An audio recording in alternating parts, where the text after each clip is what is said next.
What's up, everybody? Welcome into another episode of Bulls Latest. Your host, Matt Johnson here. We finally made it. The Bulls kick off their preseason schedule tonight in Cleveland. I want to give you guys a full preview, what to expect. This game will be on Chicago Sports Network. It will also be airing on Peacock, so you can catch it. If you're looking for more of like you're in the national audience, you can catch this game on Peacock here. Starting off with some things that Billy Donovan is kind of letting us know to expect tonight. He revealed that Coby White did not practice on Monday, per report by Casey Johnson. Donovan's plan is to play his regular starters about 15 to 20 minutes, which is about par for the course here as we kick off a 5-game preseason slate. Want to get the guys' legs under him, want to get them going. Of course, things may look a little different without Coby White in there. I think Donovan said that in the same report that he would be meeting with the Chicago medical team to see if any of those regulars would have to be limited as well outside of just Coby White there. While White's status continues to be up in the air, Donovan will have to explore several other options in the backcourt, which itself provides opportunities for a handful of guys to secure their roles in the regular season. I expect Ayo Dosunmu to be the likely guy to pair with Josh Giddey. Dosunmu played the second most minutes of any guard on the team last year, and he started over half the games he appeared in. So, I think when you look at that as an option, I think that is the most plausible guy to go to replace a guy like Coby. It is the preseason, though, so these guys' minutes are going to be limited altogether in terms of the starters. So the Bulls have, they have further depth in the guard slot. They have Trey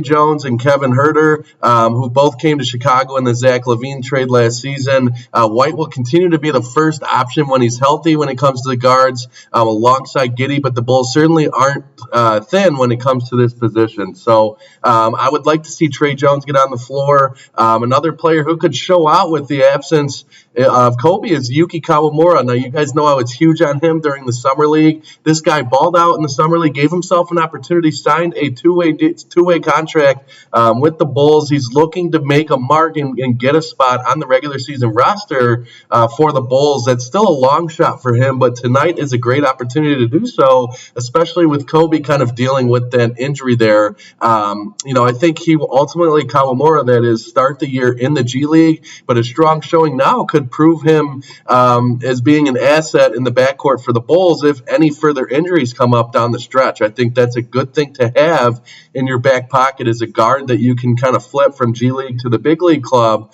in order to kind of fill a void if the injuries ever kind of pile up at that position. So we'll keep an eye on that. I wanted to go over a quick betting preview for you guys and what I expect and what I like in this one. I know it's the preseason, so it's hard to know what guys are going to be playing on both sides. I haven't heard much in terms of what Cleveland is going to do with their guys. The line currently sits at the Cavs being favored by 7.5 points. The total sits at 230. If you're looking to play the money, are minus 325 on that. The Bulls come in as a juicy plus 260 underdog on the money line. My lean, personally, just given kind of how the preview and looking at this team from a Bulls perspective and a Cleveland perspective, I think there's going to be plenty of points in this one. I lean over 230 points. I expect the points to go up in bunches in this one. You're going to see a lot of young guys get a lot of tick. I think that'll ultimately mean the ball is going to be pushed up and down the floor at a good pace. Guys are going to want to get going. And there's a lot of prove-it factors still in these early preseason showdowns with these young guys trying to make a name for themselves. Not so much like an extension of the Summer League. It's more of an organized NBA-style of play when it comes to the preseason here. But I do lean over 230 on the total. I think points will go up in this one. We'll see. This is the first of a home-and-home with Cleveland, so I'm interested to see if they throw a lot of their guys out there in this first contest or not, like Donovan Mitchell and Mobley and such. I don't expect so, just seeing some of the games roll out yesterday. A lot of these players, with the exception of Cooper Flag, I'll get into his debut in a little bit here, but a lot of the veterans did not show out in the first preseason matchups. I know Giannis sat, so we'll see what happens tonight. I'm certainly excited to tune in to the first preseason action here for the Bulls. There's a lot on the line here outside of just the betting nuggets there.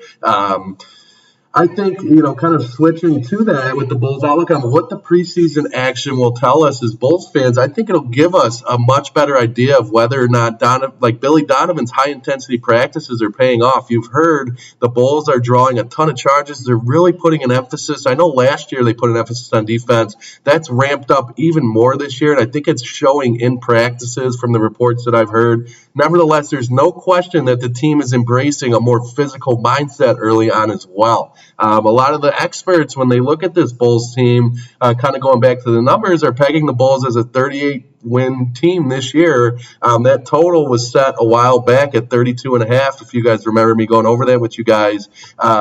I think that would give them one fewer win than the previous two seasons, putting them at 38 wins. All things considered, I think that's a spot-on prediction for this Bulls team. Could they end up creeping even higher? Perhaps, especially if Modest takes that leap that Bulls fans are hoping for and that Billy Donovan's hoping for. I think if Modest jumps into that extended role and takes that leap, I think the Bulls could be a very interesting team in a kind of a weaker, injury-depleted Eastern Conference, as I've talked about many times here. So if you're looking to play that total, I would go over 32.5 wins. I think that's a great spot for this Bulls team overall. I expect them to be in the range of 38 to 40 wins, to be honest with you. I kind of agree with a lot of those experts out there. So we'll see what happens tonight in the preseason opener. I'm excited to kind of get an idea of what Billy Donovan's plan is during this 5-game preseason slate. I do expect some of these veterans to get action. I'm not sure if it will come tonight.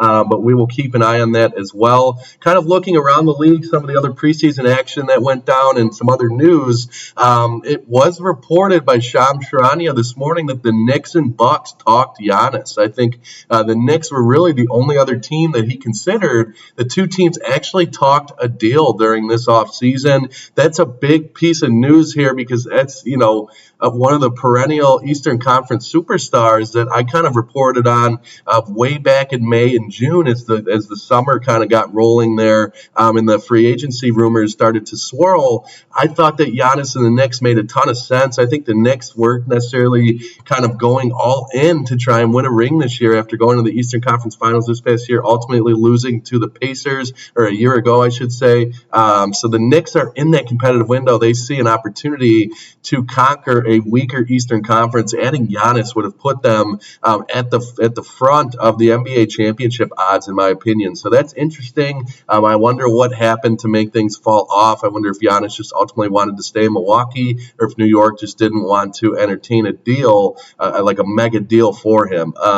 Some other news here, Cooper Flagg made his NBA preseason debut last night. He displayed a lot of versatility in a fun preseason debut for himself. He put up 10 points, 6 rebounds, and 3 assists. He also blocked a shot in 14 minutes of action in the Mavericks' 106-89 win over OKC there. He definitely showed spurts of being able to score in bunches. I think most of his points there, the 10 points, came in about a 2.5-minute stretch. So that'll be fun to certainly watch that superstar kind of roll out his talents in the NBA this year. Cannot wait for that. Some other news to kind of cap off this show. Grizzlies star Ja Morant is week to week with an ankle sprain. Not the way you want to see things kind of start if you're a Grizzly fan. I know they just brought back Jared Jackson on that mega contract, but one's got to wonder if things go south for this Grizzlies team, what's it going to look like? Is Ja Morant going to be on the move? Are they going to blow things up? It's been kind of, a franchise that's been in some turmoil, albeit a lot of talent on that roster. So excited for tonight to kick off Bulls preseason basketball. Again, you can catch the Bulls and Cavs on Peacock, 6 p.m. Central, 7 p.m. Eastern. They will also be on Chicago Sports Network if you're in the local area here. I will give you guys a recap of this game tomorrow morning. I lean the over. I think the Bulls will be an interesting group to watch this preseason because there is still a lot to decipher in terms of what's going to happen with some of these other pieces. So we'll keep an eye on that. I want to thank you guys for joining me on another episode of Bulls Latest, and we will catch you guys tomorrow.